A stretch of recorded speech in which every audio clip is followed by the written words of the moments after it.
Amigos de Voces, muy buenas tardes. Nos encontramos nuevamente en nuestro espacio Voces y el protagonista. Y el día de hoy son las 6 de la tarde. Nos encontramos con un protagonista bastante particular. Es un ecuatoriano, joven, profesional.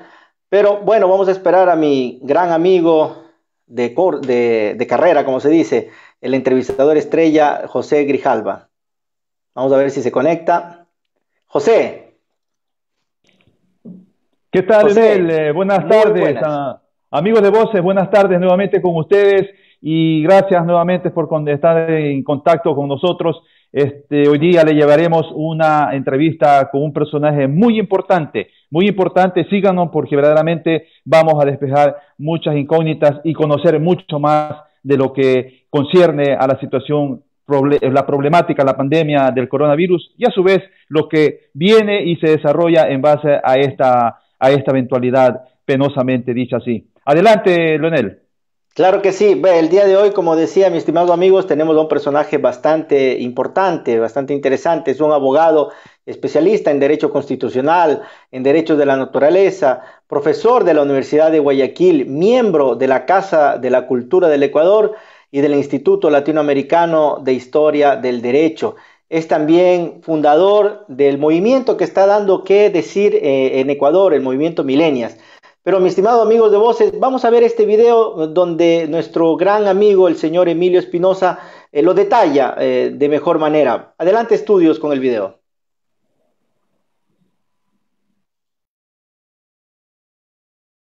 De Betancourt, nuestro invitado, un ecuatoriano que está en estos momentos ocupando cargos importantísimos, pero de servicio a la población mundial. Ha ejercido a nivel nacional e internacional como experto en temas de derecho internacional, lucha contra el terrorismo, genocidio, delitos de lesa humanidad y crímenes de guerra.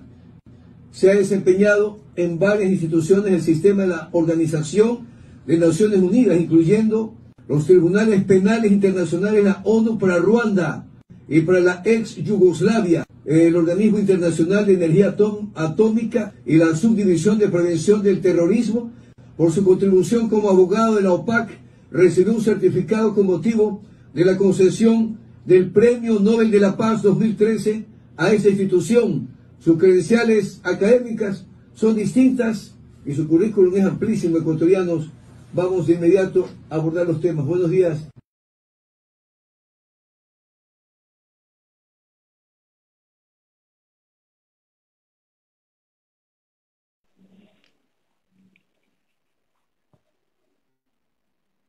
Bien, amigos de Voces, como ustedes habrán visto el video donde da a conocer nuestro colega Emilio sobre la biografía, digamos, la parte importante de qué se trata este personaje que trataremos hoy día. Bien, buenas tardes aquí en Italia, buenas tardes allá en Nueva York, René Betancourt, bienvenido, amigos de Voces, presento a ustedes a nuestro entrevistado de hoy, este personaje muy importante, el abogado René Betancourt. Bienvenido, René, buenas tardes y adelante, René.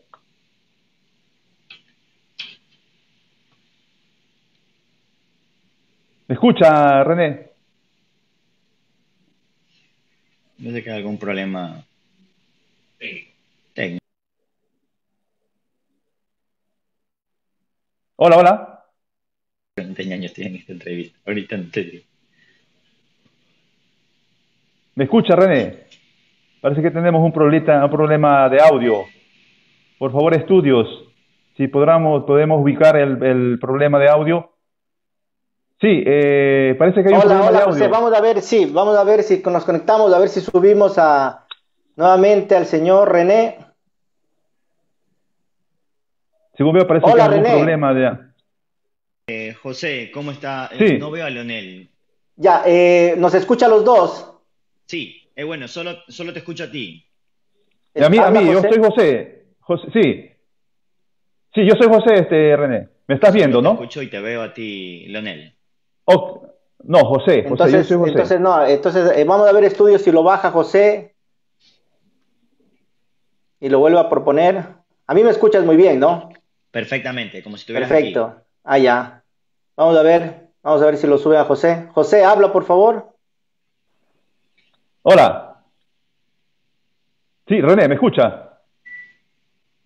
No, hay algún problema entonces, no te escucha José. Bueno, sigamos en la entrevista ahí. No, está ahí José, no, tranquilo, le hacemos la entrevista a los tres. René, usted me escucha muy bien. Perfectamente. Perfecto, perfecto. Entonces, vamos a seguir con la entrevista. El día de hoy acabamos de ver la presentación con el señor Emilio Espinosa. Hablaba un poco de quién es René Betancourt, pero antes de ir a saber quién es el señor René Betancourt del día de hoy, queremos saber un poco esta pandemia, este virus que está golpeando a todo el Ecuador. ¿Qué criterio le merece a usted, René Betancourt? ¿Cuál es la situación en Estados Unidos, visto que usted está bloqueado en los Estados Unidos? Adelante, René. Muy buenos días y muchas gracias por la oportunidad de conversar, mi estimado Leonel. Sí, efectivamente, yo estoy en Estados Unidos, estoy en Nueva York. Actualmente me encuentro bloqueado como otros ecuatorianos que no pueden regresar al Ecuador, no pueden regresar a su país y estamos esperando los vuelos humanitarios para poder hacerlo y después de eso cumplir pues la respectiva cuarentena que debemos cumplir al llegar al Ecuador para no expandir el contagio. Entonces esa es mi situación actual.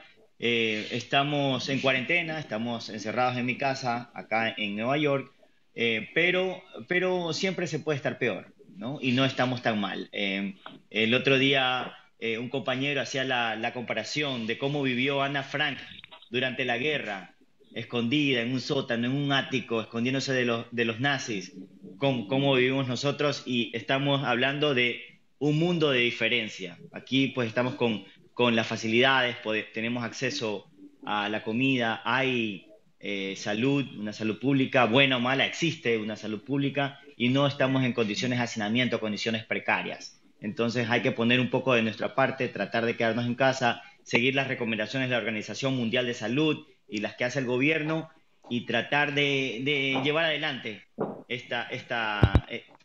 nuestra vida en estos tiempos de pandemia. Claro que sí, ve, en realidad ese es el eslogan, quédate en tu casa, yo resto a casa, como se dice acá en Italia. Claro, Obviamente vamos a analizar luego cuáles son los frutos o cuáles serán las consecuencias de un quédate en casa, porque claro. no todos tienen las condiciones económicas para quedarse en casa. Pero bueno, eso ya lo trataremos luego. Vamos a ver un poco quién es René Betancourt, sus orígenes, dónde nació, sus estudios primarios, secundarios, la universidad. En sí, ¿quién es René Betancourt? Por favor, René. Muchas gracias. A ver, hablo un poco de mí. Nunca me gusta hablar de mí, preferiría hablar de la gente que es menos privilegiada y que está sufriendo por el coronavirus, pero así, sí, en una capsulita, ¿quién es René Betancourt? Un guayaquileño, soy ecuatoriano, estudié mi colegio y mis estudios universitarios en Guayaquil, en el Colegio Espíritu Santo, después en la Universidad Espíritu Santo. Tengo dos maestrías, una en Japón, otra en Italia. Soy un doctorando, estoy estudiando un doctorado en Derecho Internacional. Soy papá de Bruno y Amelie y bueno, he especializado en Derecho Internacional, tengo una pasión por los derechos humanos, doy clases también a nivel universitario. Eh, a ver, me gusta el CrossFit y estoy involucrado en un montón de actividades sociales, ¿no? De acción social y solidaria, comunitaria. Eso es en una capsulita quién es René Betancourt. Perfecto, perfecto. Me parece muy bien. Como ya decía hace un momento, ¿cuál será la consecuencia del coronavirus? Y ahora que hemos sabido quién es René Betancourt, que es un profesional, eh, vamos a ver la situación social y económica que se va a presentar de aquí en unos días, en unos meses, en unas semanas tal vez. Eh, ¿Qué pasará con la situación social y económica del mundo y específicamente del Ecuador luego de un coronavirus que está golpeando a todos? Eh, esto es algo muy interesante. A ver, yo tengo esta idea que la tengo en la cabeza y quiero escribir sobre ello. Siempre decimos antes de Cristo y después de Cristo, ACDC. Pero ese ACDC va a ser cambiado por este hito histórico llamado coronavirus y va a ser antes del coronavirus y después del coronavirus. Entonces, el mundo en el que vivimos ahora, que está azotado por esta pandemia, en donde hay 832 fallecidos en España, 860 en Italia, 47 en Guayaquil, 47 en Ecuador, 30 de ellos en Guayaquil, que se convierte en el epicentro de la pandemia en el Ecuador. Ese es el mundo que está siendo azotado hoy. Y antes de eso tenemos el mundo antes del coronavirus, donde vivíamos en un estado casi utópico, si queremos, y ahora estamos en la distopia, donde nada funciona, donde la gente corre a los supermercados a abastecerse de lo que puede, en donde hay que quedarse en casa porque no hay otra opción, donde hay una limitación del ejercicio de nuestros derechos humanos. Ese es el estado de distopia. Y después lo que viene es un mundo completamente distinto. Algunas personas todavía no han entendido o no han concebido la idea de un mundo completamente distinto, pero estamos caminando hacia ese mundo distinto al que estábamos caminando de todas maneras antes, pero que este cambio ha sido detonado por el coronavirus. Y podemos hablar un poco de esas características del mundo que se viene. Ahora, yo estoy muy preocupado por ese futuro después del coronavirus, porque si bien ha habido muchas muertes durante el coronavirus, que son producto de esta pandemia, ¿no? Después de esto vamos a tener un proceso largo de recesión económica. Y esa recesión económica me parece a mí que va a tener muchas más víctimas que el coronavirus. Y eso va a ser muy, muy importante de tener la madurez política, la madurez como sociedad para poder actuar de manera efectiva y evitar que la situación se salga de control más que todo. Ve, bastante Perfecto. interesante. José, vamos a Sí, ver, René, ¿usted le escucha a José? Habla, José, por favor. sí, René, ¿me escucha ahora?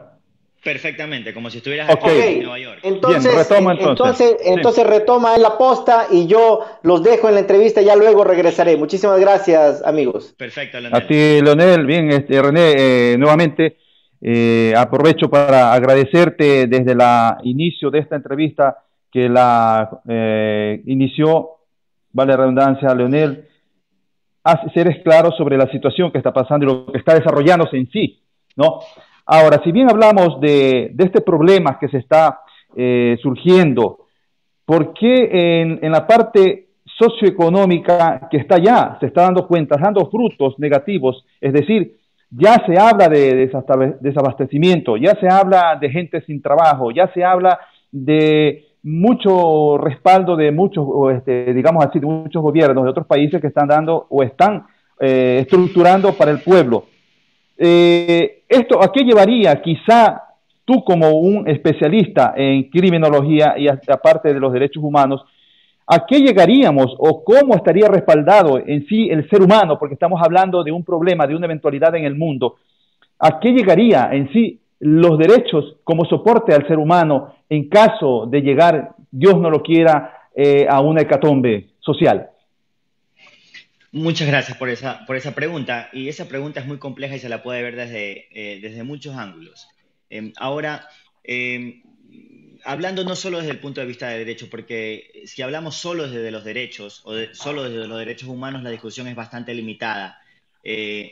Si hablamos solo de la cuestión legal, la discusión es bastante limitada. Ahora vivimos en un estado de excepción, una declaración por una situación de emergencia en el Ecuador, entonces hay una natural limitación o si quieres, restricción del ejercicio de ciertos derechos como el de movilidad, tránsito, asociación, que es una cuestión extraordinaria por una pandemia que estamos viviendo a nivel mundial y que está sucediendo en muchos países, estas declaratorias de emergencia, estas declaratorias de estados de excepción, donde se limitan ciertos derechos humanos. Pero la discusión es mucho más amplia que eso. Yo lo que veo ahora, y lo resumo en una frase que habla un poco de la dialéctica, ¿no? De la lucha entre las dos ideas. Hay una lucha del viejo mundo y la lucha entre el mundo que están haciendo. Entonces, esta frase, y no voy a decir el autor, porque viene con un sesgo el autor, pero me parece que engloba lo que está pasando con el coronavirus. El mundo viejo está muriendo. El mundo nuevo lucha por nacer. Ahora es el tiempo de monstruos. Y esta frase, que habla un poco de esta dialéctica, apela a un montón de cosas. ¿Cuáles son esos monstruos? El desempleo, la carestía de la vida, la escasez de alimentos, el desabastecimiento, que eso ya se está viviendo en todos lados, ¿no? Y en muchos lados de manera más dramática. Esa situación nos hace repensar, una, cómo se desenvuelve el individuo con su sociedad. Dos, cómo interactúa el gobierno, qué tipo de gobierno queremos. Nos hace pensar cuál es la naturaleza de ese gobierno. Eh, y cuando hablamos de gobierno y de la toma de decisiones, como gobierno y como sociedad y como individuos, el coronavirus va a impactar no solo los sistemas de salud, va a impactar la economía, la política y también cómo entendemos la cultura, quiénes somos culturalmente. Eh, y hay una, si quieres, un axis, ¿no? En dos extremos que son bastante amplios. Una, tienes un modelo de vigilancia, de autoritarismo, de totalitarismo, si quieres, y hay otra, en el otro extremo está un empoderamiento del ciudadano, empoderamiento de la sociedad civil. Entonces, como sociedad tenemos que buscar en dónde estamos. Para el Ecuador también está esta discusión. Y la discusión también tiene que ver con si queremos aislarnos como país, cerrando nuestras fronteras, si queremos ser nacionalistas, tal vez si queremos ser incluso regionalistas. O sea, esto es algo que nos está definiendo, esto va a definir el futuro. El coronavirus ha sido un detonante que todavía no lo estamos asimilando, todavía no lo hemos asimilado, las consecuencias que va a tener. Entonces, ¿somos nacionalistas, somos regionalistas o hablamos de una solidaridad global? O sea, decir, como que se está fragmentando la sociedad en sí. Claro, o una solidaridad nacional. Entonces hubo unas declaraciones de una periodista ecuatoriana hace poco, fue el día de ayer, con comentarios tal vez regionalistas. Y mucha gente, o sea, la defendía, diciendo está muy bien, los guayaquileños que se queden en sus casas deben estar aislados, etcétera. Y entonces el coronavirus saca lo peor de nuestra sociedad, pero también saca lo mejor. Entonces, este es el momento en donde estamos formando la idea de ese futuro. Podemos hablar un poco de cuáles van a ser las características de ese futuro al que estamos caminando y podemos analizar también si estamos o no preparados para ese futuro que se viene. Eso también sería muy interesante. Sí, hay una cosa muy particular que acabas de decir, cambio. Es un término en sí que engloba la realidad del ser humano y más que todo si estamos hablando y lo trato este tema, quizá lo puntualizo porque tú eres entendido sobre natura. Si bien es cierto, muchos entendidos y muchos científicos y digámoslo así, analíticos de la realidad de la naturaleza, en lo que viene desarrollándose a través de los ciclos, porque esto se habla en sí de ciclos, ¿no? Hablando en lo que se entiende de la realidad de la transformación propio de la natura. Hablan de un rechazo o hablan en sí de un reclamo que hace la sociedad. El mundo tiene que cambiar y es un cambiamiento que es un cambio que sí el globo terráqueo, es decir, la madre natura, está revelándose en sí al irrespeto del ser humano. ¿Qué nos puede decir al respecto, a lo que estamos tratando al respecto, René? Correcto. De hecho, ahora que mencionas lo de la naturaleza, es muy importante este tema. Y sí, se puede ver el vaso vacío o medio vacío, o se lo puede ver medio lleno. Y si queremos hablar de algunos de los beneficios de esta pandemia, es el repensar cómo nos relacionamos como seres humanos con esa naturaleza. Porque para muchos entendidos en el tema, es una respuesta de la naturaleza a el abuso que hemos tenido sobre ella. Esta visión, si se quiere, antropocéntrica, en donde el hombre es el centro de la naturaleza y no se considera el resto de objetos naturales como, si no quieres hablar de sujetos de derechos, por lo menos de sujetos que son importantísimos y vitales en la forma en la que llevamos nuestra vida. Vemos que se está repensando la idea de ciudad. Se habla de, por ejemplo, si es conveniente tener ciudades con centros, y esto es distinto a tener ciudades pericéntricas que tienen varios minicentros. Se habla también de ciudades autosuficientes, es decir, que puedan ofrecer todos los servicios en cuanto a salud pública, pero también que tengan suficiencia alimentaria, que puedan ser autosuficientes en términos de alimentos. Se habla también de ciudades que sean inteligentes, que tengan todos los servicios electrónicos y tecnológicos y que también sus gobiernos puedan interactuar y comunicarse con sus ciudadanos, con la sociedad civil, utilizando las plataformas no tecnológicas adecuadas. Pero la naturaleza es muy importante y esto es central para mí en la discusión del coronavirus, porque hemos necesitado una pandemia para poder repensar cómo interactuamos con la naturaleza.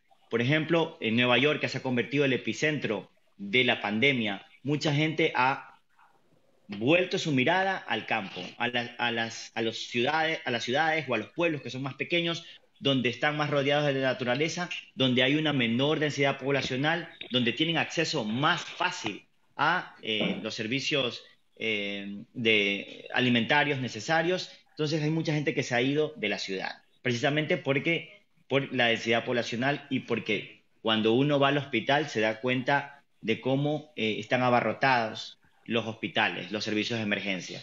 Entonces estamos viendo nuevamente la naturaleza. Estamos viendo la naturaleza porque es importante y porque esto es algo que debimos haber considerado. No quiero que esta discusión se vuelva muy técnica, pero ahora estamos volviendo a mirar a los objetivos de desarrollo sostenible, los llamados los ODS, ¿no?, de Naciones Unidas, porque ahora estamos cuestionándonos diciendo, bueno, no eran tan malos, tal vez debimos haber tomado en cuenta estos objetivos de desarrollo sostenible en la aplicación de nuestras políticas públicas como gobierno. Y solo para tomar un dato, durante el coronavirus, China ha bajado el 25% de su contaminación. Solo China. Y esto ha tenido un impacto global impresionante. O sea, esto también combinado con otras acciones, ¿no? Quedarse en casa, la disminución del tránsito vehicular en las ciudades. Ahora uno puede escuchar los pájaros, por ejemplo, ver un cielo estrellado, cosas que no se veían antes por la contaminación. Hay fotos de Venecia, por ejemplo, en donde el agua de Venecia, que normalmente es negra, se puede ver peces y se ve casi transparente el agua. Entonces son cuestiones interesantes que nos están haciendo repensar cómo es nuestra relación con la naturaleza. Bien, reflexión al ser humano, es lo que más o menos yo concluyo con esta análisis que ha hecho René. Tendríamos que verdaderamente reflexionar y a la madre natura hay que respetarla, eso sí es cierto. Tanta situación que se ha presentado en cada país, es decir, lo vulnerable de la parte médica, de la asistencia médica, un país mejor, digamos, organizado, en este caso de los países industrializados, como el caso de Europa y Estados Unidos, están, digamos, también con la soga al cuello, como se dice comúnmente, queriendo así tratar de ayudar al más necesitado o quizá verlo más vulnerable para poder atender, pero no soportan en sí. Ya en España verdaderamente no logran cubrir, es decir, los turnos. Ya en el propio Estados Unidos están organizándose, sí, pero ya hay la necesidad en todos los países del mundo de la parte médica, ¿no?, y auxiliar médica. Pero los gobiernos están tratando quizá de ver de una u otra manera, en positivo y en negativo, pero hay muchos gobernantes positivos que están tratando no solamente la parte médica, sino la parte humana y evitar que se desarrolle una hecatombe, es decir, una psicosis, y aparte de eso, de tratar de ser más vulnerable en sí a la necesidad que se está presentando. Para eso, amigos de Voces y René, hacemos una pausa y vamos a ver un video de algo muy interesante de lo que termino de casualmente acotar. Adelante, estudio.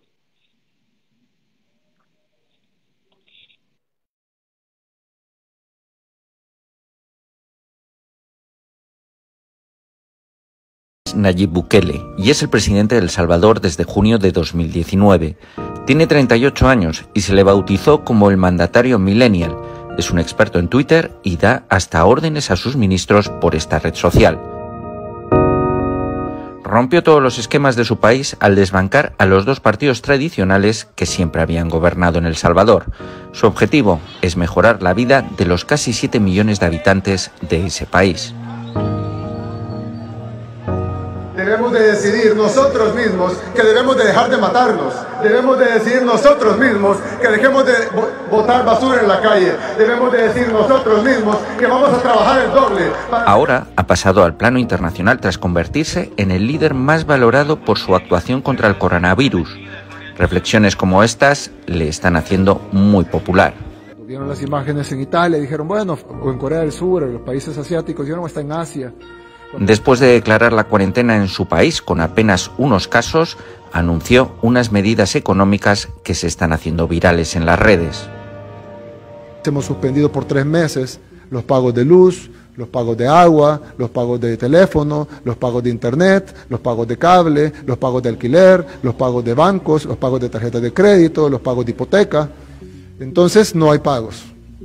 Los pagos de las casas de ventas, de almacenes de ventas de electrodomésticos, los pagos de automóviles, los pagos de motocicletas, todos esos pagos están suspendidos. Hay una moratoria legal de 3 meses, es decir, no tiene que preocuparse por pagar nada de eso. Entonces alguien va a decir, bueno, pero ¿cómo compro mi comida y la comida de mi familia? Bueno, usted va a recibir el mismo salario, en el caso de las personas que reciben salario, y con eso lo puede comprar. Máxime ahora que no va a tener que pagar alquiler, luz, agua, teléfono, internet, cable, etcétera, tarjeta, etcétera. Y si no recibe salario, no va a pagar todo eso tampoco, pero va a tener que comprar comida y puede decir, bueno, pero yo vendo ropa en la calle, ¿y cómo voy a hacer? O yo hago caricaturas en el parque, ¿cómo voy a hacer? O yo salgo a vender lo que puedo en el día, ¿cómo voy a hacer? Bueno, usted va a recibir $300 en su hogar para que pueda comprar comida.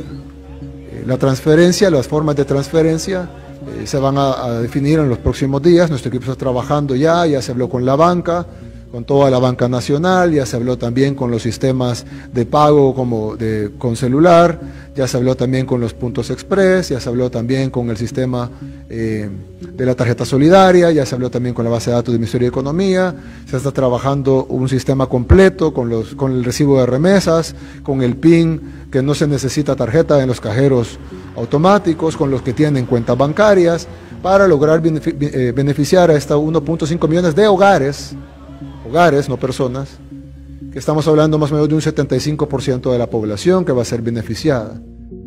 En las redes se pide a los gobernantes europeos que tomen nota de este presidente salvadoreño. Para sacar nuestro país adelante, nuestros hermanos en el exterior, que tanto nos envían a El Salvador, también deben unirse. Dale like y comparte este video que se haga mega viral para que todo mundo pueda ver cómo el presidente Bukele está haciendo tendencia a nivel mundial por las buenas medidas que ha tomado para proteger al pueblo salvadoreño. Y no te olvides de seguirme y darle like a la página número 1 en política, Hada Presidencial, la más poderosa de El Salvador.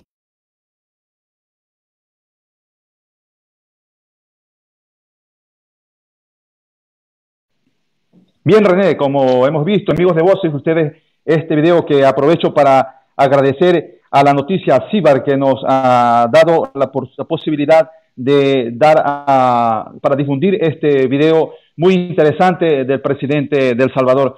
Bien, René, habíamos hablado anteriormente de derechos humanos, pero como tú dijiste, no necesariamente hablar del derecho, más es de la acción en lo que va a repercutir esto a futuro. Estamos hablando del individuo, del ser humano, en lo individual o del común denominador que somos el pueblo y a su vez la empresa. ¿Qué podría suceder en este caso? O sea, ¿en qué afectaría en tanto al individuo y a la empresa? Porque si bien es cierto, el presidente de El Salvador dice, sí, que interesa es la comida, que interesa es abastecer, que el pueblo no tenga la necesidad en absoluto de los bienes y servicios. Pero, ¿qué sucede con la empresa, en cambio? Que la empresa es la que produce y que da el abastecimiento, pero a costo de un precio. ¿Qué va a suceder en esta situación y cuál es tu óptica en este sentido? Muchas gracias por esa pregunta. Eso es muy interesante. Y analizar las acciones excesivas de ciertos gobiernos es crucial para poder entender cómo podemos mejorar.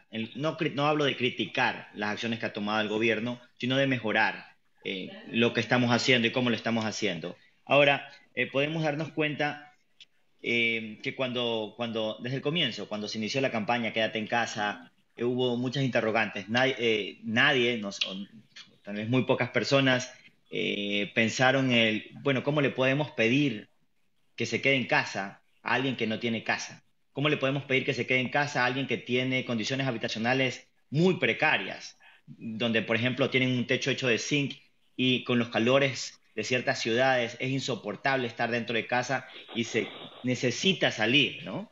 O cómo se le puede decir a la gente que quédate en casa en un país donde hay 5 millones de informales, ¿no? O de personas que no tienen trabajos fijos y que no van a contar con sus salarios. Quédate en casa cuando no puedes alimentar a los tuyos. Entonces son cuestiones que tienen que ver con recursos, ¿no? Recursos. En otros lugares se le ha dado un incentivo económico a la gente para que se quede en casa. Entonces es fácil aguantar el bache con el incentivo económico que me da el gobierno. Entonces, recursos económicos son fundamentales, es importante. Podemos discutir si tenemos o no los recursos económicos en el Ecuador para tomar acciones de este tipo. Y esa discusión es larga, una discusión presupuestaria que es complicada, es muy complicada. Un análisis técnico, digamos, así es. Exactamente, pero los recursos económicos o los recursos financieros no son los únicos recursos. Hay varios recursos que se necesitan en tiempos de crisis. Tenemos el recurso de la capacidad de gestión, el recurso de liderazgo, el recurso de involucrar o empoderar a la ciudadanía, el recurso de ser recursivo. O sea, porque de eso se trata el liderazgo, de ser recursivo. No se trata de tener todos los recursos para poder afrontar una crisis o una situación en un momento debido. Entonces, yo creo que nos faltó ser recursivos, nos faltó también mirar cómo están haciendo las cosas en otros lados y no solo mirar al presidente Bukele, que ha tomado acciones muy importantes, decisivas y prontas, si quieres. Pero tenemos que el primer caso del coronavirus ocurre el 7 de diciembre.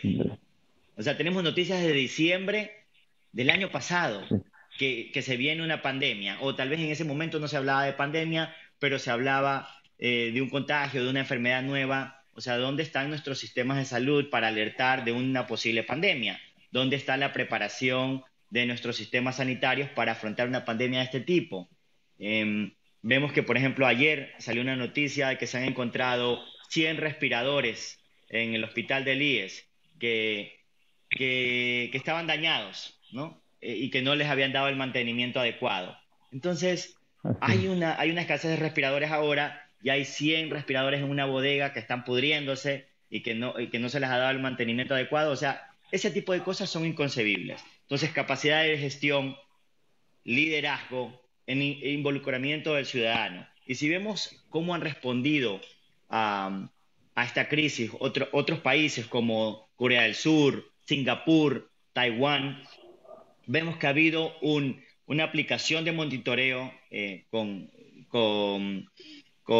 tecnología de punta. Pues para esto hablamos de cámaras, reconocimiento facial, para ver cuál es la persona que está contagiada, medir la temperatura de las personas en lugares públicos para ver si presentan síntomas de fiebre. Bueno, esto es una cuestión de recursos y de tecnología, pero no sé si hemos utilizado la tecnología que nosotros tenemos de monitoreo como lo han hecho en esos países. Pero dejando a un lado la parte del monitoreo, vemos que ha habido un testeo masivo en estos países donde se ha tratado de resguardar a las personas que son más vulnerables, pero no se ha parado la economía completamente. Y ha habido testeos masivos, se han aplicado test en estaciones de metro, en centros comerciales, donde le dicen a la gente, viene alguien, tienes coronavirus a tu casa. Tú no tienes coronavirus, sigue haciendo lo que estás haciendo. Tú tienes coronavirus a tu casa, a cuarentena. Y luego, o sea, viene una aplicación de la ley, como debe ser, a las personas que incumplen su cuarentena. Pero este tipo de respuestas por parte del gobierno, que si bien han utilizado la aplicación de monitoreos utilizando tecnologías de punta, también han tenido la parte de los testeos. En Ecuador todavía no estamos haciendo testeos, por eso no sabemos la magnitud del contagio del coronavirus en Ecuador, porque no hemos hecho un testeo. Uno llama al número que da el gobierno y no es que le hacen el testeo a uno de una, se demora, ya han salido los vivos de siempre a vender o sea, en un mercado sí, informal, negro, vender estos testeos, pero en los otros países, los que menciono, Corea del Sur, Taiwán, Singapur, también se ha involucrado a la ciudadanía, se han valido de la honestidad del reporte ciudadano de posibles contagios. Si alguien ha dicho, yo tengo síntomas, quiero testearme, se lo ha testeado. Entonces, se ha utilizado esa capacidad de cooperar de la gente basado en información puntual y específica y real que ha brindado el gobierno. Entonces, solo para dar un ejemplo, que es el ejemplo de Singapur, de cómo se ha involucrado la sociedad civil.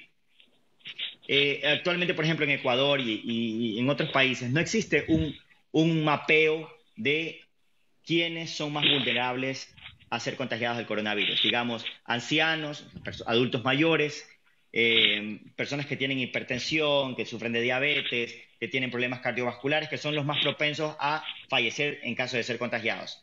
¿Quiénes saben dónde están esas personas?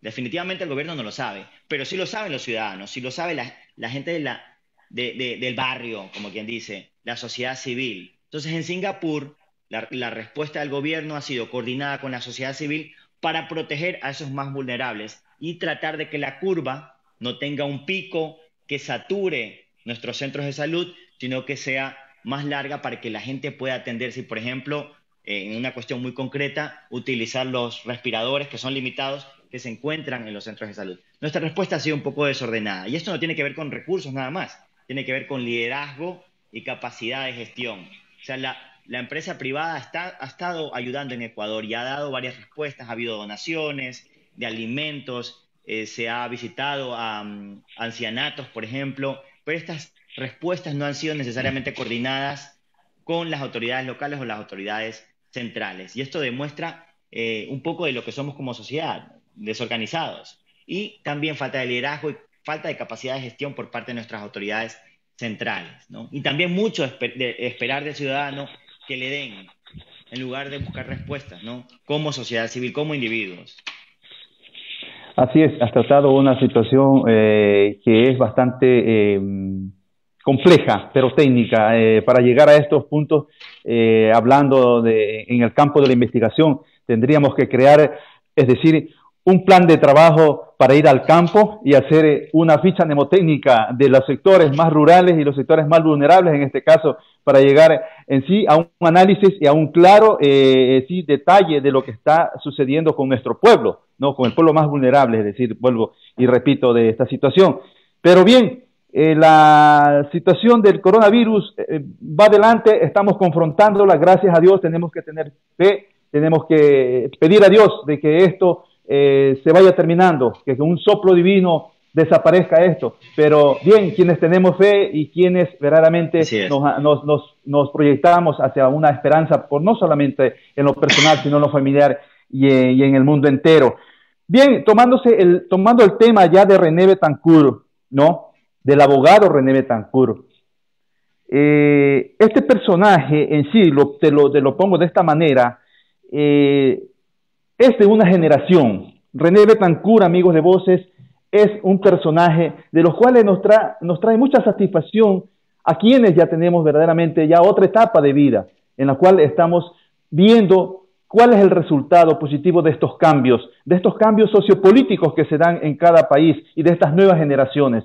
En este caso, el abogado René Betancourt es uno de los fundadores del movimiento Millennial, un movimiento que está dando mucho que decir, y es el caso del presidente Bukele de El Salvador, y en el caso de muchos grupos millennials que se están movilizando con muchos proyectos y con muchas ideas. Por favor, René, danos en sí un criterio, y más que todo salir de esta incógnita de los millennials, por favor.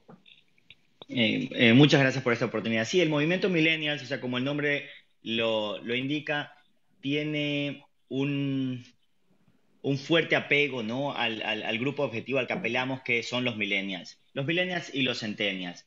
Este solo es una palabra que se puso de moda, el grupo se pudo haber llamado como sea, pero lo importante es entender cuáles son ciertas de las características comunes que reconocen a este grupo de jóvenes, que como es un grupo de jóvenes o de gente con juventud, en lugar de jóvenes, porque jóvenes es utilizado a veces de manera peyorativa, gente con juventud, gente con fuerza, con iniciativa.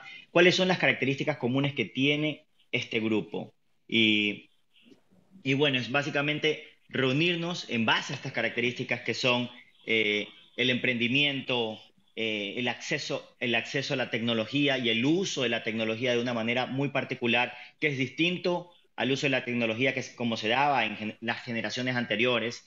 La idea fuerte de la innovación como un mecanismo para desarrollarnos como país, para salir de la pobreza. El tema de que somos un grupo pragmático, los jóvenes somos pragmáticos, y el coronavirus es un detonante de esto del pragmatismo. Alguien decía una frase, y discúlpame que sea tal vez un poco grosero en repetir esta frase, pero creo que ejemplifica un poco esto del pragmatismo. Cuando la mierda llega al ventilador, nos damos cuenta de que el populismo no sirve para nada. Entonces, el populismo y las noticias falsas. Entonces, vemos que ha habido un rechazo durante el coronavirus a los políticos que ha tratado tal vez de capitalizar en la crisis y en esta emergencia. Y eso nos vuelve como sociedad tal vez un poco más pragmáticos en el hecho de buscar soluciones. Y el pragmatismo, este pragmatismo es algo que es innato en la generación millennial y centennials. No nos importa tanto el tema de la discusión ideológica de derechas o izquierdas, nos interesa más una política de causas. ¿Y cuáles son esas causas?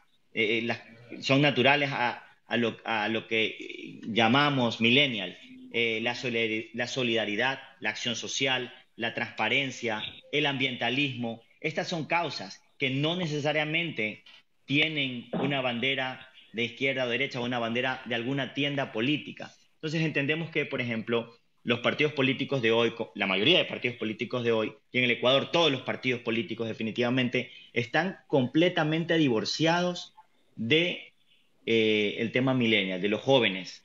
Sí, pero perdón que te interrumpa, René. Hay bueno, esto de los millennials, bien, podemos seguirlo tratando más adelante porque en sí hay mucho que hablar de esto, porque esto es nuevo. Pero en lo que estás tratando de lo político, si bien es cierto, las tendencias, según para lo que yo estoy viendo en la historia de hace 40 años, que entre comillas entramos en democracia, que no lo creo yo así personalmente, las tendencias están desapareciendo.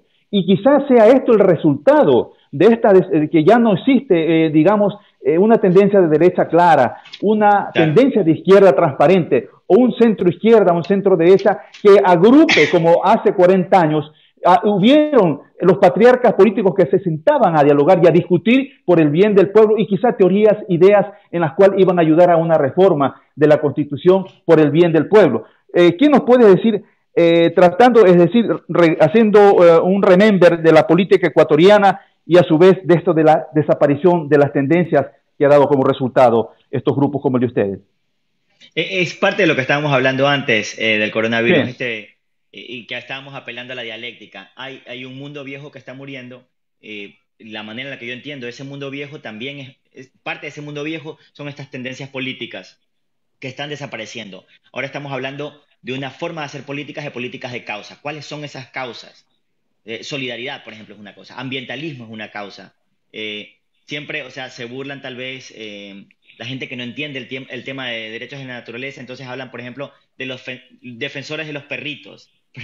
O sea, proteger a los animales también es una causa. Y es una causa muy importante que tiene una respuesta muy fuerte de la ciudadanía, una respuesta muy buena de la ciudadanía. Entonces, sí, los partidos políticos que tratan de aferrarse a este tema de las ideologías y no entienden la forma de hacer políticas de causa, terminan aislados y divorciados de este grupo que se llama millennials, centennials, jóvenes, no importa cómo lo llamemos, pero hay un grupo importante que entiende que hay una nueva manera de hacer política y quieren soluciones concretas a los problemas reales. Y esto es pragmatismo, no ideología. Y para allá vamos, esa es la tendencia. Y los partidos políticos y los políticos como individuos serán más o menos buenos en tanto y cuanto se sintonicen con esa nueva realidad, que es la política de causa, porque para allá caminamos.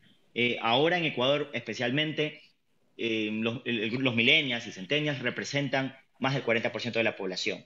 Las proyecciones, antes del coronavirus, no sé cuáles sean las proyecciones ahora, eso sería interesante buscarlo, las proyecciones eran que iban a ser más del 60% de la población votante.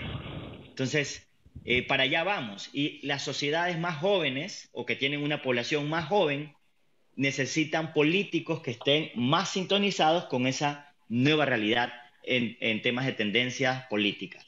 Sí, porque la juventud, la juventud prácticamente a la juventud no le interesa en sí la política, y no solamente hablando de nuestro país, sino a nivel mundial. Ya hay otros tipos de tópicos en sí que ya, como en este caso, movimientos, grupos, digamos, las mismas fundaciones se están agrupando con los activistas para responder o quizás rebelarse a esta, entre comillas, democracia, que sería así.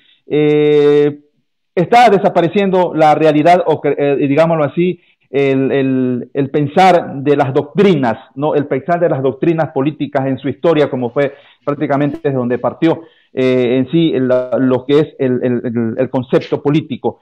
Bien, René, una cosita, sí, si me permites, nuevamente, sí, adelante. De las ideologías y hablando de la forma en la que se hace política, particularmente en el Ecuador, que es una forma bastante populista. El coronavirus es un detonante que muestra lo destructivo que es el populismo, porque como alcalde o concejal o un líder local, yo puedo organizar una orquesta, puedo organizar una fiesta con la orquesta del pueblo, e invitar a la gente y tal vez no utilizar esos dineros para una cuestión que nos va a preparar mejor como sociedad para una eventualidad como la que estamos viviendo. Entonces, en ese sentido, el coronavirus es un detonante para hacernos entender a fuerza lo destructivo del populismo. Entonces el coronavirus va a acelerar ese cambio dialéctico del que estaba hablando, que le he llamado dialéctico. Es discutible esto para los entendidos en la filosofía, pero es un detonante para entender ese cambio y nos está forzando a vivir ese cambio y a vivir una nueva sociedad que va a tener, yo digo, 4 elementos. Estamos caminando 4 elementos para este mundo nuevo que están haciendo. Uno es la virtualización de los eventos, actividades e interacciones, como la interacción que estamos teniendo en este momento. En lugar de tomar un avión y viajar a Milán para tener esta entrevista, estamos teniéndola a través de un medio virtual. Segundo, la automatización de procesos y servicios. Vamos a hablar de procesos más automáticos que no impliquen que haya un grupo humano en un call center para, por ejemplo, tomar una llamada, para hacer una reserva, para hacer un booking en un hotel o algo, sino procesos automáticos que podamos manejar desde nuestra tecnología móvil.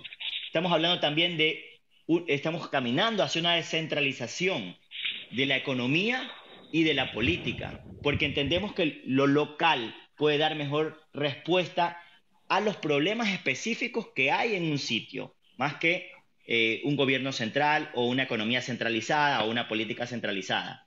Y estamos construyendo, por acción del coronavirus, estamos construyendo la nueva idea de lo que es normal. Lo normal, o hacia donde estamos caminando, o la idea de normalidad que estamos forjando, va a tener estos elementos de virtualización, automatización, descentralización y desconcentración de poder. Ahora, tenemos que preguntarnos si Ecuador está preparado para este nuevo mundo del que estamos hablando, o si este nuevo mundo al que estamos siendo empujados por situaciones como las que estamos viviendo va a dejar a muchos o a cierto grupo de la población marginalizado o siendo afectado o siendo completamente excluido de la sociedad o de la realidad, ¿no? Y del hacer y quehacer político. Entonces esto es algo que tiene que ser pensado como sociedad y también desde el gobierno. Perfecto, perfecto, René, gracias por tu acotación.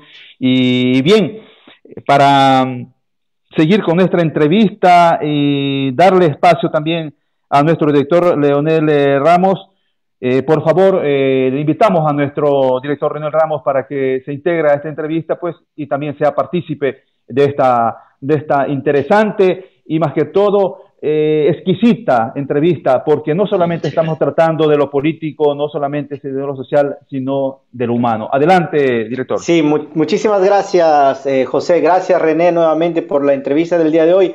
Ha sido bastante interesante la primera parte, hablar de una visión antropocéntrica, donde hay prácticamente una lucha entre el hombre y el mundo, hablar de modelos de sociedad, hablar del tipo de gobierno que queremos, hablar de lo último que estaba diciendo, la virtualización, la automatización, descentralización de la economía, de la política, que conlleva a una nueva idea de normalidad. Y todo esto se basa en una Estoy tosiendo capacidad por de el gestión. coronavirus. Sí, no, tranquilo. Esperemos que no. Todo esto se basa en una capacidad de gestión, como usted lo señala en muchos puntos, y hay algo que me deja perplejo, me tomo unos minutos, por favor, José, para hablar de esto. Usted habla de un mundo Adelante. viejo y de un mundo nuevo. ¿Acaso lo viejo es algo obsoleto que ya no sirve y lo nuevo sirve? Le comento esto porque obviamente somos más grandes que usted, tenemos en nuestras mentes un León Febres Cordero, un Rodrigo Borja Ceballos, un Sixto Durán Ballén con ni un paso atrás. Y usted tiene tal vez 10 años de gobierno del señor Rafael Correa, que vino con muchas ideas magníficas, diría yo, tal vez propositivas para la sociedad, y yo veía un meme hace unos días, sin hacer burla de la gestión del señor Correa, porque serán las autoridades las que tengan que velar si fue efectivo o no. Pero veía un meme que decía, ahora con lo del coronavirus, el Rafael Correa hubiese ya construido un hospital. Lo malo es que el hospital que costaba 20 millones lo hubiese costado 300 millones con el señor Rafael Correa. ¿Qué le merece a usted esa visión del nuevo mundo y del viejo mundo?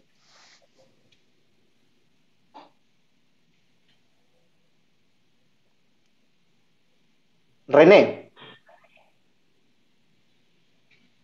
Sí, René. José, Claro que Sí, sí. si escuchaste a Leonel, por favor. No me sale lamentablemente en la pantalla, no lo pude escuchar. entonces, bueno, que me baje estudios un momento y repito otra vez. Un Sí, momentito. bien.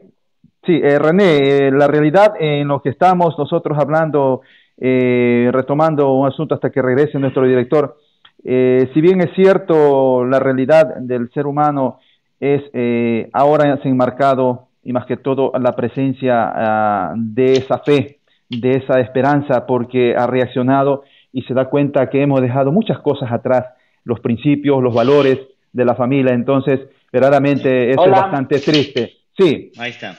hola, ok, René, ¿me perfecto, adelante, escucha? adelante, adelante. Perfectamente, Bueno, voy perfectamente. a repetir un poco lo que dije hace un momento, no quiero ser repetitivo.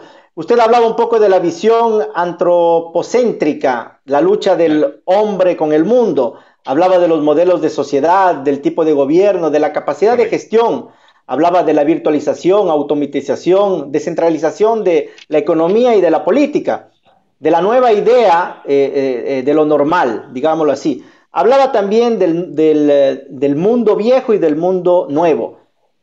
A esto, ¿qué le merece usted? Como yo le comentaba hace un momento que no me escuchó, nosotros tal vez somos mayores y tenemos en nuestras mentes los gobiernos de Rodrigo Borja, de León Férez Cordero, de Sixto Durán Ballén, y usted tiene en cambio, siendo más joven, una realidad distinta con un gobierno de 10 años del señor Rafael Correa, donde hubieron muchas cosas positivas. Pero veía un meme, eso le comentaba hace un momento, que decían, si hubiese estado el señor Correa, ahorita ya hubiésemos construido uno de los mejores hospitales del Ecuador. Obviamente, la particularidad era que el hospital hubiese costado 20 millones, pero él hubiese pasado como 300 millones. ¿A qué le merece Claro. usted esa reflexión con 10 años de un gobierno que ha dado mucho que decir en tema de corrupción? Esta es una pregunta muy interesante y la he escuchado en distintos foros. Dejando a un lado la parte ideológica, que es motivo de otro conversatorio como este, de otra tertulia, dejando de un lado la parte de la corrupción, si pasó o no, no, poniendo todo eso a un lado, solo hablando de liderazgo, de capacidad de gestión. Sabemos, o sea, creo que nadie puede negar que el presidente anterior tenía un liderazgo y una capacidad de gestión que era mucho más decisiva al momento de tomar ciertas políticas, ¿no?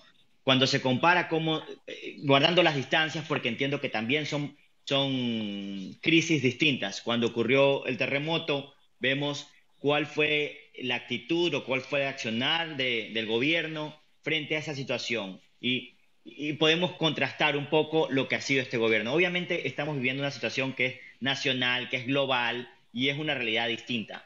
pero no podemos cuestionar el liderazgo que tuvo el gobierno anterior y la capacidad de gestión y de movilización para realizar, ¿no? Para alcanzar ciertas metas, ¿no?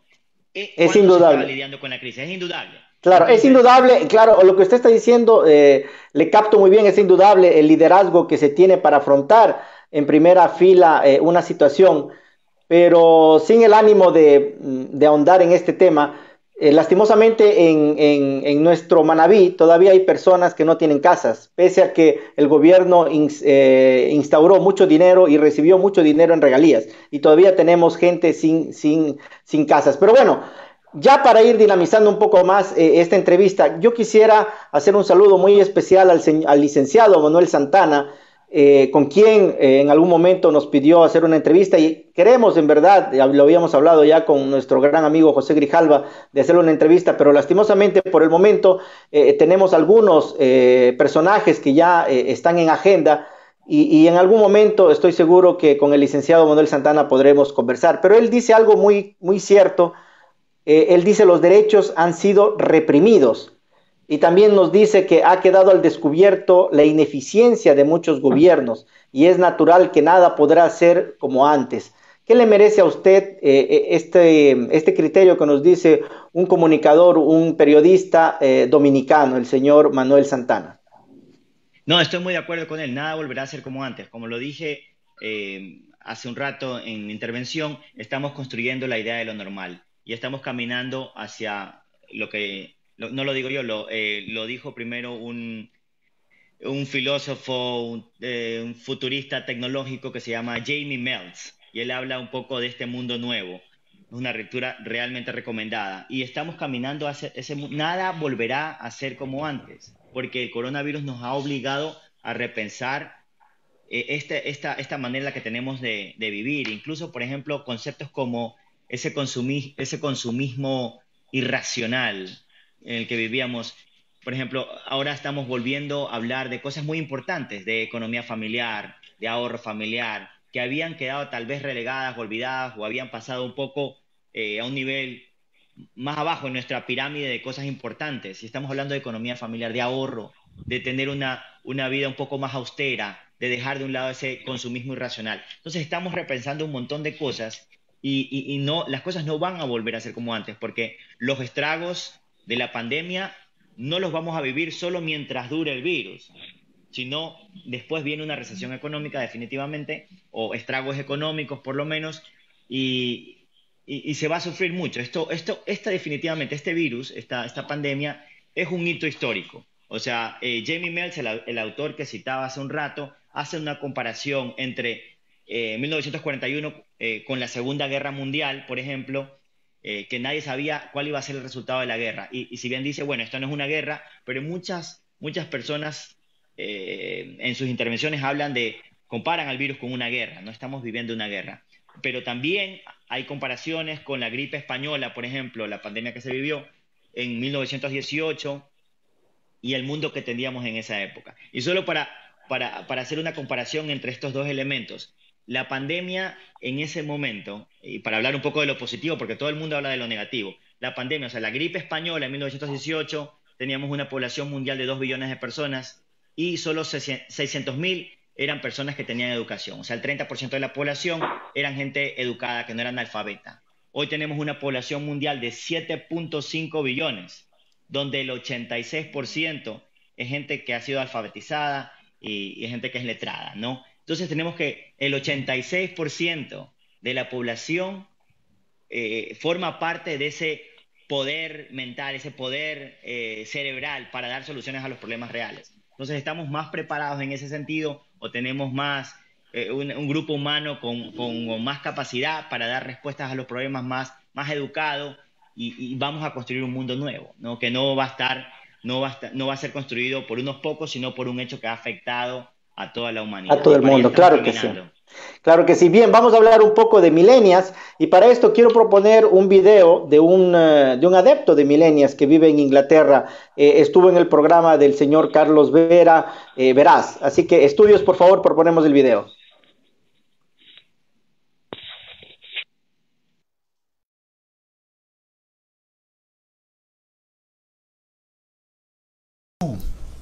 lo que son ustedes en este programa, los millennials? Los millennials somos la generación de ecuatorianos en edades entre los 16 a los 35 años. Estamos al momento representando alrededor del 44% del padrón electoral ecuatoriano, lo que quiere decir que en las próximas elecciones casi 1 de cada 2 votos en el país van a representar a estas edades entre los 16 a los 35 años. Pero la generación millennial va más allá de un tema de rango de edades, también va en un tema de percepciones, cómo nosotros percibimos a la sociedad y también cuáles son nuestros intereses. Tenemos intereses más allá de los temas materiales. Ya no buscamos solamente como generaciones anteriores en promedio comprarse una casa, tener un vehículo, sino más bien buscamos también hacer que nuestras acciones puedan servir como un aporte hacia la sociedad, que puedan generar un cambio hacia la mejora social. Estamos cansados de los discursos, estamos cansados de retóricas vacías que busquen solamente confundir o generar opiniones. Nosotros buscamos acciones y que esas acciones sean tangibles en un cambio positivo. Gracias, Inti, por esta primera participación.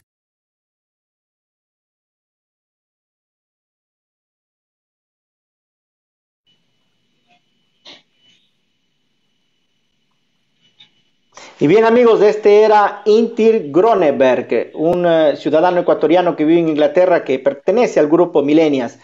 Hablando ya un poco del grupo Millennials, ¿qué criterio le merece a usted en sí como participante del grupo? ¿Cuál es la opción que ustedes dan al pueblo ecuatoriano, en este caso, siendo ecuatorianos nosotros, de un cambio en la situación social, política y económica que vive el país?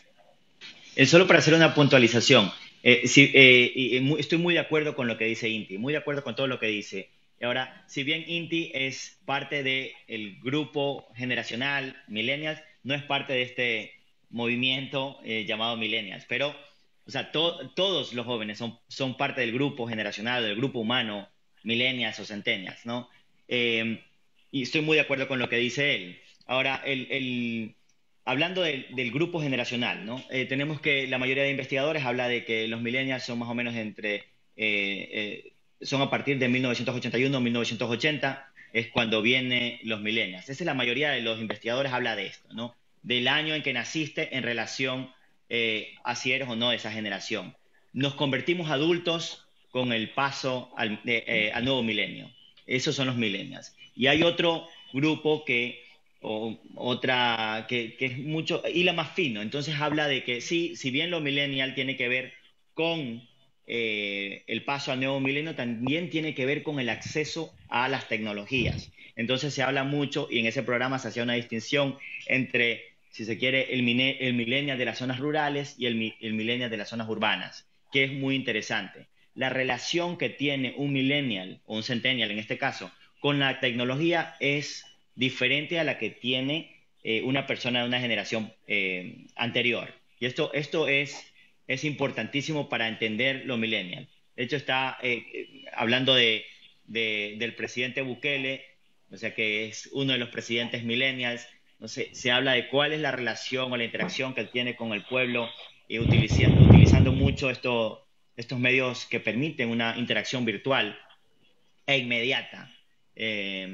Y es muy interesante cuando hablamos de eso. Ahora, cuando hablamos de respuestas del grupo o del movimiento o colectivo, como se le quiera decir, millennials, que es al que yo me pertenezco, hablamos de que la respuesta tiene que venir por varios principios fundamentales.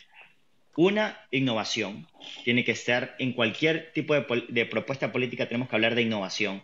No podemos hablar de retroceder o de hacer las cosas como las hemos venido haciendo, que son parte de la razón o parte de la explicación de la crisis. Dos, el emprendimiento, porque entendemos que las sociedades y el dinamismo de ellas nace del emprendimiento de sus ciudadanos. Tenemos que entender que la manera de hacer política tiene que ser una forma de hacer política que implique apertura, pluralidad, que no sea solo los que piensen con nosotros están con nosotros, sino que tenemos que ser plurales, abiertos. Tenemos que ofrecer soluciones concretas a los problemas reales, y esto tiene que ver con el pragmatismo. Y por eso hablamos nosotros en el movimiento Millennials de un movimiento que es suprapolítico, más allá de lo político, divorciado de los partidos políticos y de las viejas ideologías de izquierda y derecha, sino algo que está por encima de eso. Si no nos quieren llamar políticos, no hay problema, porque somos suprapolíticos, y en ese sentido ofrecemos soluciones que están divorciadas completamente de las izquierdas y derechas y de estos debates ideológicos, pero que se enmarcan en otros principios. Y ahí podemos hablar de otros principios como los principios de los buenos gobiernos, principios de eficiencia, de transparencia, solidaridad. Y finalmente, pero no es el último principio, que creo que es muy importante, que toda respuesta o toda política gubernamental tiene que tomar en cuenta el tema ambiental. Entonces, en ese sentido, somos ambientalistas, porque entendemos que la visión del mundo de hoy no puede ser una visión antropocéntrica, sino tiene que tomar en cuenta los otros elementos que constituyen el ambiente en el que vivimos, ¿no? Claro que sí, bastante interesante lo que está diciendo. Yo solamente hago una pequeña reflexión y ya con esto culmino mi participación del día de hoy. Uno de nuestros seguidores, el señor Vicente Quiñones, hace mención sobre la macroeconomía. Ahora, es fácil gobernar cuando hay dinero. Ya lo hemos visto, cuando hay dinero, cuando tenemos un petróleo bastante bueno, es fácil gobernar.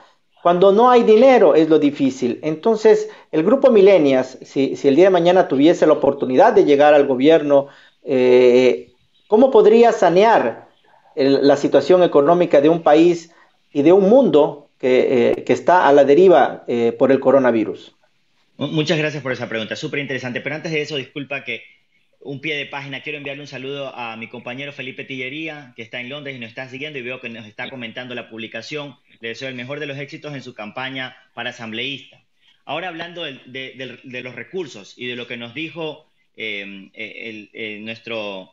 la persona que nos sigue, ¿no?, en redes, ¿sí? El tema de recursos, lo hablamos, ¿no? Los recursos económicos son un tipo de recursos, pero eso no implica todo. Sabemos que se puede tener mucho dinero y el manejo puede ser desastroso de ese dinero. Cuando se tiene mucho dinero, todos quieren robar o todos quieren ser parte, ¿no?, de la troncha. Entonces, tener todo el dinero para dar una respuesta a un problema o a todos los problemas no necesariamente implica soluciones. Y por eso hablaba yo de otros recursos: capacidad de gestión, liderazgo, involucramiento ciudadano, empoderamiento ciudadano. No solo recursos financieros, sino el humano también. Tener las personas adecuadas para tomar las decisiones en momentos determinados. Ahora, la pregunta de cómo podemos dar solución. A ver, hay países que han quedado mucho más devastados o que han estado en una peor situación que el Ecuador, o que en otros países que han sido devastados, por ejemplo, por guerras. O sea, la mayoría de países nunca han sufrido 2 bombas atómicas, por ejemplo. O sea, solo para dar un ejemplo. O sea, los niveles de pobreza, y este es un ejemplo del cual Felipe Tillería habla mucho, de cómo economías que han sido mucho más pobres, con liderazgo y con capacidad de gestión, han podido salir adelante. Entonces es interesante nutrirnos de esos ejemplos. O sea, y ejemplos así hay muchos. Hay países que no tienen los recursos, ni la mitad de los recursos, ni la cuarta parte de los recursos que tiene el Ecuador, y no teniendo nada, y estando en una situación de pobreza, y habiendo sido devastados por 2 bombas atómicas, salen adelante. O si vemos a Alemania, o sea, devastada, o sea, endeudada, después de la guerra, ¿cómo salen adelante, ¿no? Capacidad de gestión, disciplina, liderazgo, organización. Y, o sea, no está mal copiar lo bueno de quienes hacen las cosas bien. Y yo creo que por allá tiene que ir la respuesta, ¿no? Claro que sí, por ahí tiene que ir el sendero. Bien, yo hago los saludos de rigor, como siempre es de ritual, y luego lo dejo a José. Un ratito. Voy a saludar, un saludo especial a Luis Ángel Guerrero, que nos sigue, Fabián López Aroca, Alexandra Montaño, Vicente Quiñones, José Macías, Luis Guerrero, Andrés Moreno desde Roma, a Luis Felipe Tillería, nuestro gran amigo, también lo entrevistamos hace 2 semanas, Mario Miranda, Jonathan Achundia, Juan Carlos Pereira, Carlos Vera, nuestro gran amigo, Diego Rosero, un gran personaje, Ignacio Arias, Leonardo Samaniego, Luceli Albarracín, y muchas otras personas más, al señor Santana, que ya lo saludamos al inicio, muchas otras personas que se nos quedan, hay bastantes mensajes. Un saludo fraterno a todos. Bien, José, ¿decías algo? Si no, ya te dejo la palabra. Sí, antes de que salgas de la directa, Leonel, yo quisiera acotar algo sobre lo que has tratado de los millennials con René. Se ha tratado de corrupción muchas de las veces antes de hacer las entrevistas, o cuando estamos haciendo la agenda, o cuando estamos preparando los guiones para este tipo de entrevistas con personajes tan interesantes como René.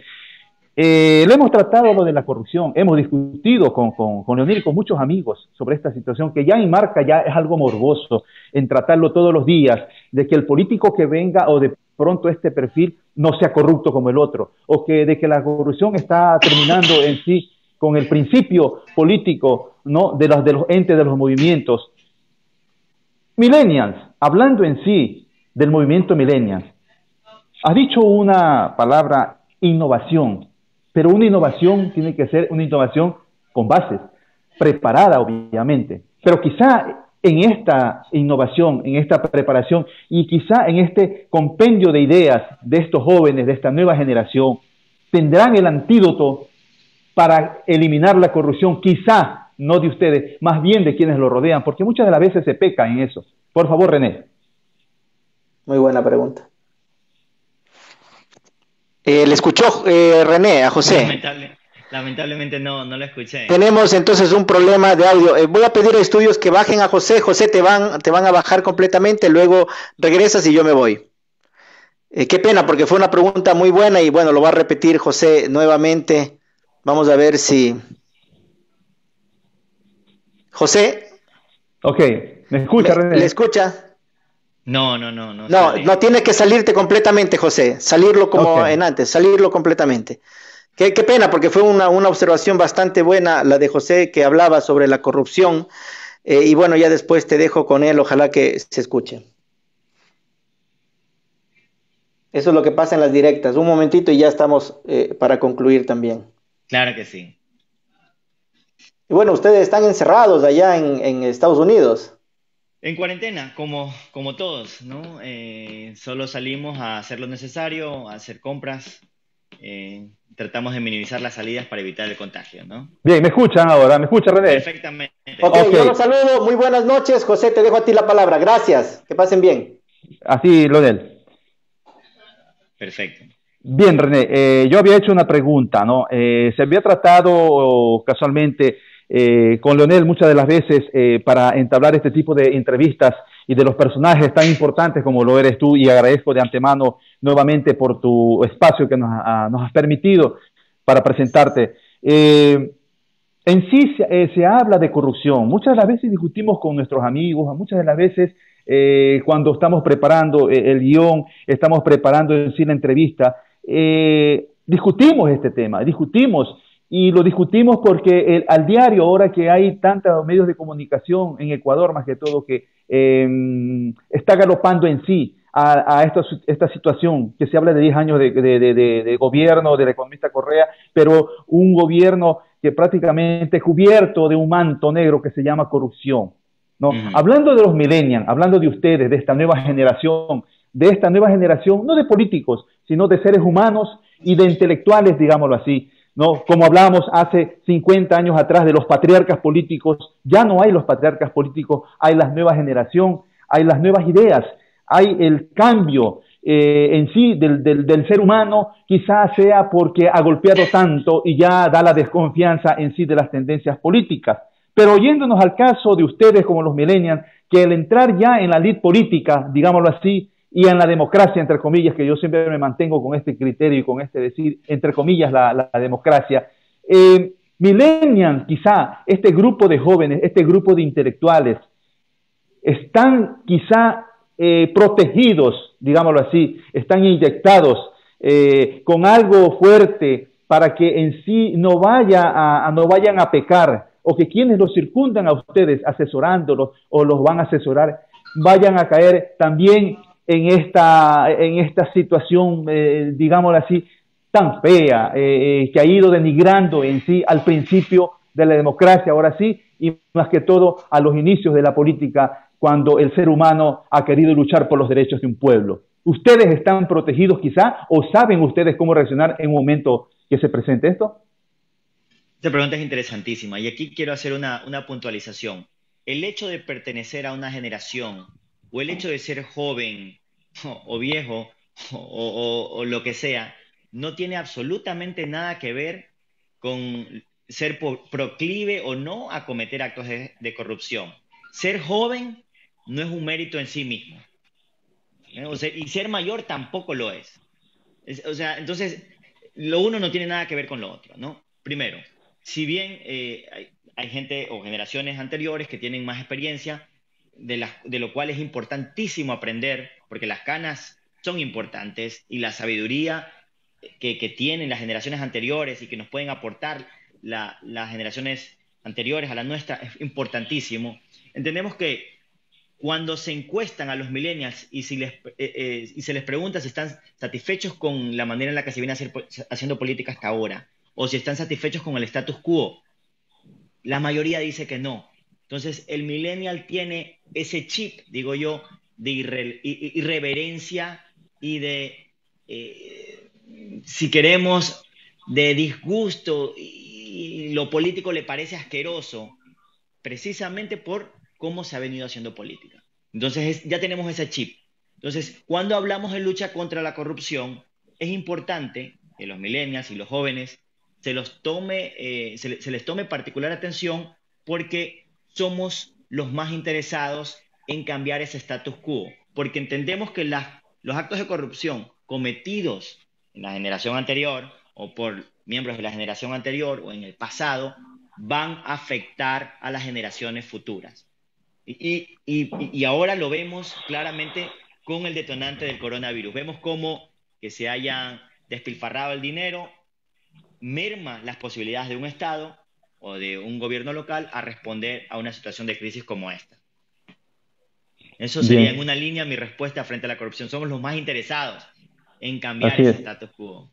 Perfecto, perfecto. Bien, René, estamos ya por concluir esta entrevista y para encerrar estos criterios y que en sí no sean banales, digámoslo así, que esto a nuestros seguidores de Voces den en sí para dar un criterio, para reflexionar y si es posible nos dejen sus comentarios, porque no es únicamente de hacer una simple entrevista o de encontrar personajes interesantes como este joven, el abogado René Betancourt, sino de verdaderamente reflexionar y actuar como seres humanos, reflexionar en el momento también de elegir a quienes nos representen, no solamente enmarcarnos en una tendencia, digámoslo así, o sino en una idea política, sino más bien en principios del ser humano, en principios de la familia, que en el momento que vamos a elegir veamos atrás a quienes nosotros representamos también, que es una familia que tiene esperanzas en nosotros,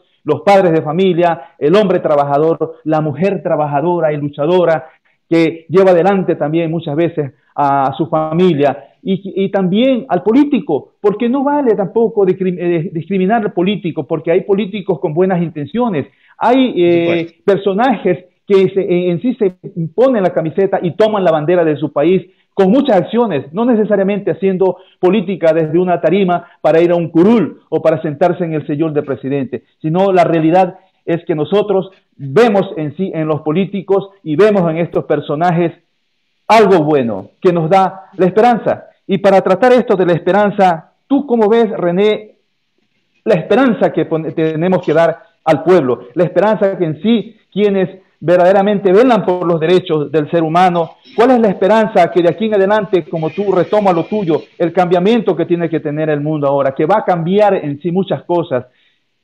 ¿Cuál es la esperanza que tú, como joven, puedes dar a la humanidad de aquí en adelante, después de esta hecatombe, después de este virus?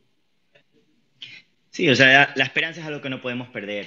Hemos sobrevivido a tantas cosas. Hemos visto desastres naturales, hemos sobrevivido a guerras, o sea, no de la magnitud de esta situación que estamos viviendo ahora, pero hemos sobrevivido a todo. Hemos sobrevivido a la pobreza, ¿no? Y hoy estamos aquí como individuos y como país.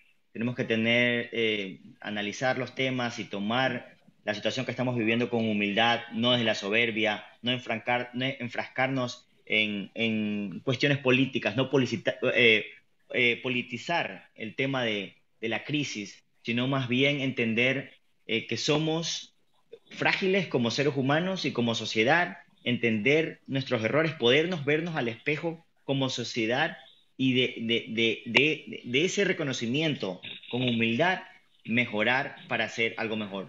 Estamos tocando fondo tal vez necesitemos lo que viene ahora, la recesión económica, los estragos económicos que se vienen después de la pandemia, para entender que debemos ser solidarios, que tenemos que ser más humanos, mirar con otros ojos la naturaleza para poder cambiar desde la humildad, ¿no? Con esperanza, porque vamos a salir de esta como hemos salido de muchas otras. Sobrevivimos al crimen organizado, a la criminalidad en nuestros países, a la delincuencia, y vamos a salir de esta también, porque somos una sociedad, como ecuatorianos somos resilientes y vamos a salir de esta también. Ese es mi mensaje de esperanza. Un saludo a mis compañeros del Colegio Espíritu Santo que están sintonizados viendo esta transmisión y a mis familiares también que están en Ecuador quedándose en casa. Muy bien, gracias por tu criterio, y has dicho una palabra que se enmarcó en la historia política internacional: solidaridad, con Lech Walesa, quien verdaderamente tomó como bandera esta frase, solidaridad, lo llevó adelante a tal punto que llegó a tal alta dignidad que fue como un Nobel, y verdaderamente es así, la solidaridad que debe haber entre el ser humano, y con una sola bandera llena de esperanza, llena de fe por un mundo mejor. Proyección, René Betancourt, el abogado René Betancourt. Proyecciones de aquí en adelante, después de esta eventualidad, digámoslo así, para no tomarlo nuevamente por su título o como se llama ahora. Por favor, René, a nuestros amigos de Voces, las proyecciones de René Betancourt a futuro. Mis proyecciones a futuro son, primeramente, seguir haciendo política desde mi trinchera, ¿no? Seguir escribiendo en los diarios en los que escribo, seguir generando opinión, y más que una cuestión personal, mi interés como René Betancourt y como uno de los fundadores, porque son varios los fundadores del grupo Millennials, es empoderar a otros líderes jóvenes, darle voz a estos líderes jóvenes, y a los que tienen voz, maximizar exponencialmente la voz que ya tienen, visibilizarlos, porque hay muchos líderes jóvenes que están trabajando en sus barrios actualmente, que se han organizado para responder de alguna manera con acciones comunitarias, solidarias, a los problemas que afectan a su comunidad, pero son invisibilizados. Entonces, la posibilidad de visibilizarlos ya es un plus, es un aporte a este liderazgo, empoderar liderazgos jóvenes para que su voz sea escuchada. Voy a seguir haciéndolo desde mi trinchera, voy a seguir generando opinión, seguir escribiendo, participo en muchos conversatorios presenciales y también virtuales, voy a seguir haciendo esto, y ya es hora de que los jóvenes, los millennials, comencemos a habitar la política para poder cambiarla desde adentro. No me interesa politizar el tema de la crisis o hablar de cuestiones políticas al momento, pero sí es importante que los millennials cambien la política desde adentro, y eso es lo que hay que hacer. A eso es donde tenemos que apuntar, porque por mucho tiempo se ha dicho los jóvenes son el futuro, pero en realidad los jóvenes son el hoy. Los jóvenes son el hoy. Hay que comenzar a cambiar la política desde adentro hoy. Ese futuro es ya. Bien, has dicho algo que tenemos en común: dar las voces a los jóvenes, darle la voz a esta generación que está encaminada, y es como nosotros, nuestro eslogan: voces, da la voz a quien no la tiene, y verdaderamente es eso confortable para nosotros. Bien, René, no nos queda otra más que agradecerte, y verdaderamente ha sido una satisfacción y ha sido un honor tener a un joven intelectual, a un profesional del derecho internacional, que ha sido muy claro, muy transparente en sus criterios, y más que todo nos ha dado una cátedra de que verdaderamente se necesita el día a día, de saber cuáles son las intenciones de las generaciones que ya están presentes, no para el futuro, sino que ya el futuro es un presente que está caminándose a la realidad de un cambio a nivel mundial. Bien, René, te agradecemos. A los amigos de Voces, esperemos que estén satisfechos con esta entrevista, invitamos para que sigan con nosotros. Tenemos entrevistas de aquí, la agenda la tenemos verdaderamente llena. No sabemos si esto va a cambiar, pero tenemos personajes importantes, así mismo como el abogado René Betancourt, y que quizá también lo vamos a invitar al abogado René Betancourt que nos siga adelante. A ustedes, amigos de Voces, síganos por las redes, síganos por Instagram, síganos por Facebook, YouTube, que les tendremos todo lo que estamos haciendo en directa, les tendremos a ustedes ya registrados para que, por favor, sean nuestros fervientes seguidores. Gracias, René, será para una próxima oportunidad. Voces te lo agradece. Amigos de Voces, gracias por este espacio. Si quieres dar un saludo a los migrantes en el mundo, por favor, para ya despedirnos.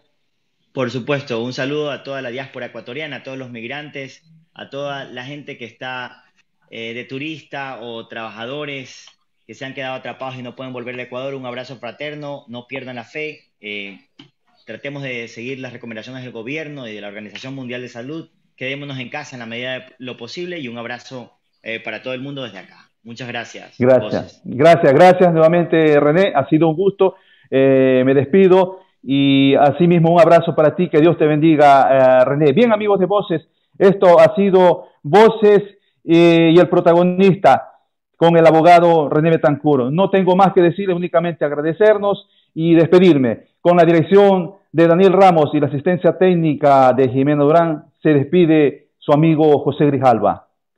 Voces, la voz de quienes no tienen voz. Gracias y a la próxima. Dios me los bendiga.